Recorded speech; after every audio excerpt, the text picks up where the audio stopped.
So you want to be better at taking criticism.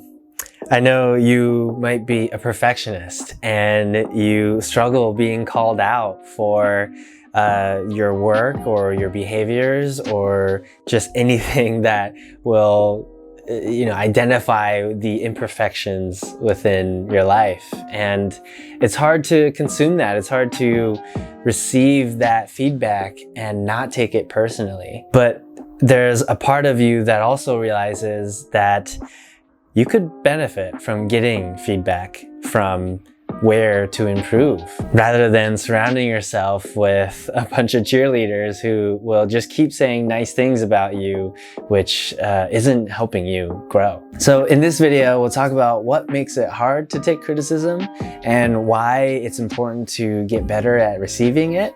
We'll talk about how to manage that and regulate it with emotional intelligence, and we'll give you an action item for you to practice to be able to sustain this and improve this skill as well.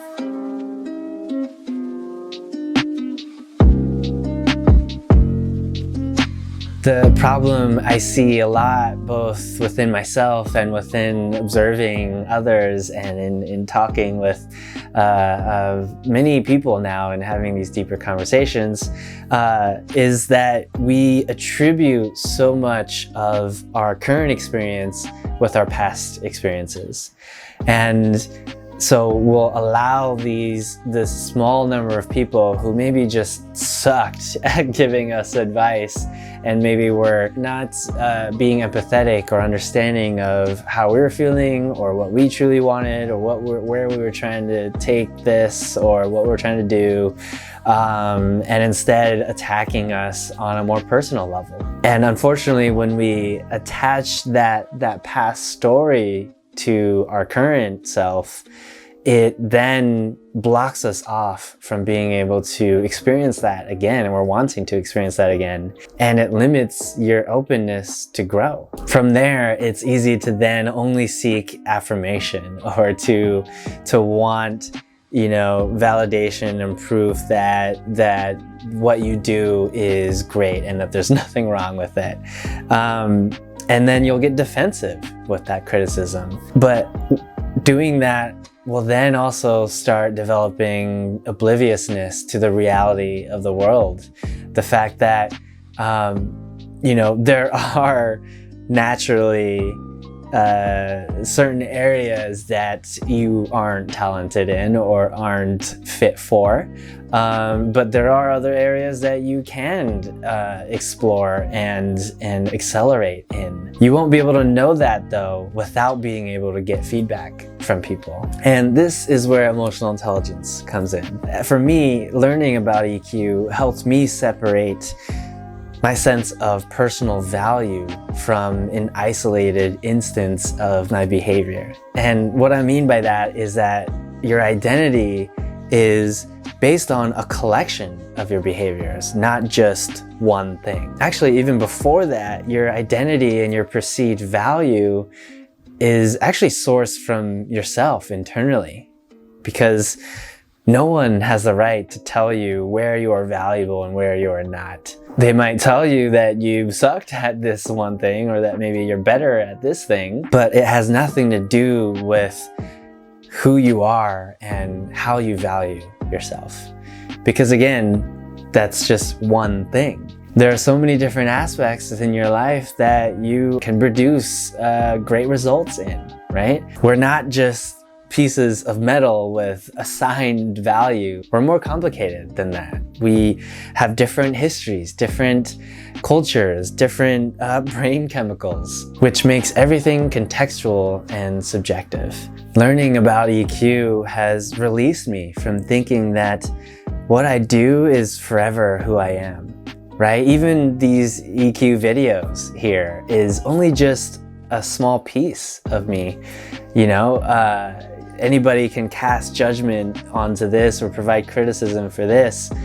But again, this is only one piece of it. There are so many other areas in my life that I have created great results in. And even all of that will probably change in the next few years as well, right? So if we can embrace the fact that we have so much yet to learn, that We are still just imperfect beings, constantly working and improving ourselves, constantly learning.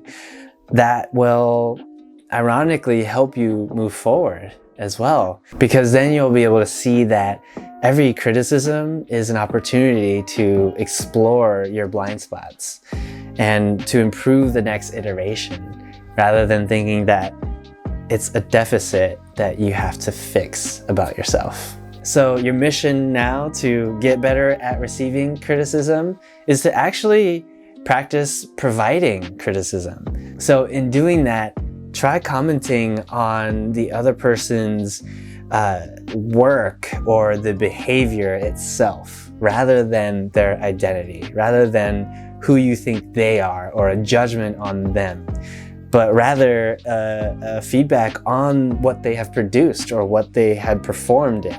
Because again, seeing that as a small piece of the overall picture helps them be able to identify something to work on, right? Rather than just saying the whole being is wrong, it's hard to know even where to go from that. So comment on their behavior and their work rather than their identity. And when you practice giving it, you'll be able to see that within yourself and to be able to receive feedback better for yourself as well. All right, you made it. I know that these are deep topics and sometimes really personal, so I know it's a lot. I am still getting used to talking about it in front of camera, but this video was just one part of an 11-part series I've created to outline the benefits that I've seen in emotional intelligence. And make sure you subscribe to get the other parts of the series as well. If you are interested to dive deeper, I've created a free 90-minute training as sort of an emotional intelligence 101 to go over the 5 core aspects of EQ and to help you identify what area of EQ you'd like to improve for your life as well. You can get access to that at victorung.com/EQ training, and hopefully that will give you a better picture of emotional intelligence. Thank you again for watching, and I will catch you in the next video.